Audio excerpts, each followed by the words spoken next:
jadi kan setiap orang itu punya jalan hidayahnya masing-masing ya kok. Nah, Ada yang berupa kejadian, ada yang momentum, ada yang figur atau sosok. Boleh nggak kami tahu sebetulnya momentum apa dalam hidup atau sosok figur siapa yang pada akhirnya membuat keduanya yakin dan mantap. Yang satunya jadi pendakwah, yang satunya jadi pengkhotbah. Itu momentum hidupnya apa? siapa dulu? Ko Dennis dulu Itu silakan. udah bandar judi udah penasaran. Sama boleh diceritakan juga. Tadi kisah bandar judi juga menarik. Ya, ada takdir yang bisa dipilih, ada yang bisa dipilih, ada yang tidak bisa dipilih ya. Kita nggak bisa milih jadi laki, perempuan, Chinese atau tidak. Tapi insya Allah kita bisa milih mau mati dalam keadaan seperti apa ya. Ya singkat cerita tadi namanya orang Tiongkok zaman dulu ya. Datang ke Indonesia mana ada yang belajar ya nggak? Nggak, bukan yang S1, yang S2. Pilihannya kalau nggak jualan atau nggak yang kurang baik. Ya akhirnya singkat cerita pengen bahagiain mereka, nggak ada ilmunya, nggak tahu caranya, pengen yang secepat mungkin. Akhirnya ya terimalah tawaran untuk berangkat ke sana. Singkat cerita ke Thailand. Ya, untuk pertamanya kerja selama 2 tahun, baru akhirnya resign untuk buka kasino sendiri. Jadi di sana ya udah ya, playing God saya bilangnya, main jadi Tuhan. Karena nentuin hari ini siapa yang menang, hari ini siapa yang kalah, kita yang atur. Ya. Tapi orang tua tahu nggak di Thailand jadi bandar judi? Pada akhirnya tahu. Pada akhirnya tahu, tapi sebelumnya nggak tahu.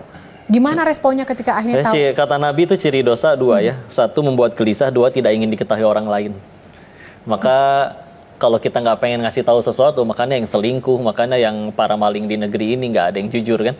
Karena nggak mungkin, alhamdulillah berhasil nyuri uang rakyat 1 miliar kan nggak mungkin. Kan nggak mungkin diupdate di status. Ya nggak? Tapi sebagaimana judulnya dunia, kalau diterima tiap hari itu bosen. Dalam artian kita pakai handphone baru di hari yang pertama kan menyenangkan, hari selanjutnya udah biasa, apalagi tahun-tahun selanjutnya. Tapi tetap nggak percaya, pasti masih ada yang happy ending gitu. Akhirnya mampir ke beberapa kasino yang udah ada di sana, cari yang paling sepuh yang udah jalanin minimal di dunia kayak ginian bahkan lebih dari 40 tahun. Ada yang kayak gimana?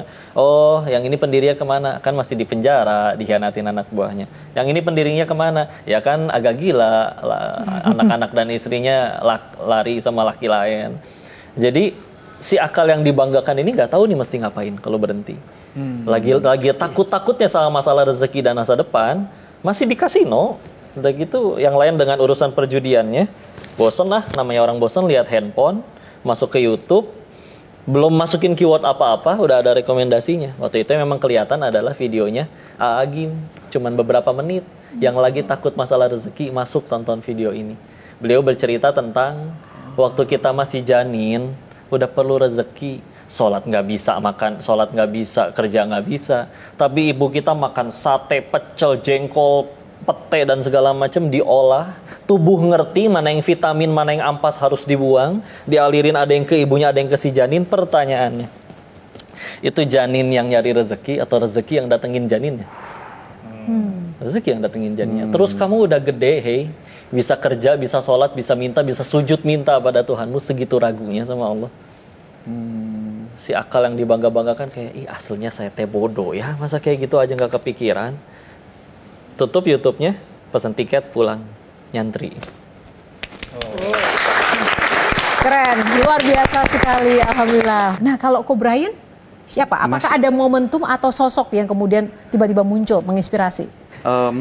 Pada saat saya umur 4 itu mami kena sakit tulang punggung. Jadi kata dokter, pergi ke Singapura, dokter terkenal yang udah paling top dicari, semua bilang sama, harus dioperasi. Singkat cerita 6-7 tahun dari itu sakitnya udah begitu parah, mami itu terbaring di atas ranjang setiap hari. Jadi nggak bisa ngapa-ngapain. Pada waktu itu teman baiknya mami ada yang baru mengenal Tuhan, masuk Kristen. Datang setiap minggu bilang, mami saya namanya Yeni, Yen lu harus percaya Tuhan Yesus, dia bisa nyembuhin lu, dia sayang lu. Yang namanya orang udah kepepet kan, Tuhan apa aja, Hello Kitty juga dipercaya kalau bisa sembuh. Percayalah mami saya sama Tuhan Yesus, menerima dan mulai berdoa untuk dirinya sendiri. Nah di tengah-tengah itu mami bilang ke papi, kamu harus percaya Tuhan Yesus. Papi cuma bilang ke mami, kalau Tuhan Yesus bisa nyembuhin lu, buat apa dokter tutup semua rumah sakit? Kalau Tuhan Yesus lu bisa nyembuhin lu, suruh nyembuhin lu. Kalau lu sampai disembuhin Tuhan Yesus, gua percaya Tuhan lu. Kalau enggak, sudah. Dari saat itu Mami nggak pernah cerita ke Papi. Kalau Papi udah tidur, Mami berdoa di ranjang sendirian. Dan terus tapi berdoa, percaya. Singkat cerita, nggak sampai setahun dari sana, Mami berasa lebih baik. Dan Mami maksa Papi untuk balik ke Singapura, cari dokter sama yang memvonis dia, dan minta MRI. Dokternya ngelihat hasil MRI baru, dia cepat-cepat buka yang lama, dia kasih lihat. Yang lama ada durinya, yang baru nggak ada. Di situ Papi angkat tangan, Mami nangis. Semuanya percaya Tuhan. Tapi saya tidak suka gereja, saya benci gereja. Kenapa? Karena tadinya setiap hari Minggu saya selalu nunggu Crayon Shinchan, Dragon Ball, dan Doraemon di depan TV saya. Sekarang Minggu pagi, saya harus dengerin cerita tentang Raja Daud, Raja Salomon. Nggak semenarik itu, lebih menarik nonton kartun. Saya selalu bilang sama teman-teman, dosa itu enak. Kalau nggak enak, kagak ada yang mau berdosa. Dan di situ saya berdoa, karena saya pada titik itu tahu, percaya ada Tuhan di atas sana. Doa saya mungkin agak kurang sopan ya. Nantang Tuhan, Tuhan, kalau lu memang ada, buktiin dong diri lu. Coba, jangan jadi Tuhan orang tua gua aja. Coba, buktiin diri lu ke gue. Biar gua benar-benar bisa yakin kalau lu tuh ada. Itu yang merubah saya tanpa sadar. Dari situ ya ceritanya berlanjut lah kira-kira.